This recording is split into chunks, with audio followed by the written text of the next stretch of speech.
కోపం ముందు వస్తుంది హృదయంలో. తర్వాత టైం కొరకు చూస్తూ ఉంటాం. టైం వచ్చినప్పుడు ఏం చేస్తాం? ఆ వ్యక్తిని ఇన్సల్ట్ చేసి పడేస్తాం కదా. ఇన్సల్ట్, వ్యర్థుడా అనే మాటను మీరు ఎలాగ తీసుకోవాలా? అవమానించటం, తిరస్కరించటం మీ మాట ద్వారా కదా, సమయం వచ్చినప్పుడు. కనుక మీరు చాలా జాగ్రత్తగా మీరు కనిపెట్టాలా, మీ హృదయంలో ఒకరిపైన కక్ష ఉంది కదా, అది మాటలలో వస్తుందా అని. యూదులు ఏమనుకున్నవారంటే, నరహత్య చేయలేదు కదా, అందుకే మేము చాలా పరిశుద్ధులమని అనుకునేవారు. ఎవరి మీద రాయి వేయలేదు, ఎవరి మీద నరహత్య చేయలేదు కదా, మేము పరిశుద్ధులమని.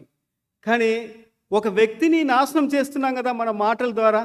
ప్రభు ఏమంటున్నారో అది కూడా నరహత్యే కదా. ఆయన పర్సనాలిటీని మనం ఏం చేస్తున్నాం? డౌట్ చేపిస్తున్నాం.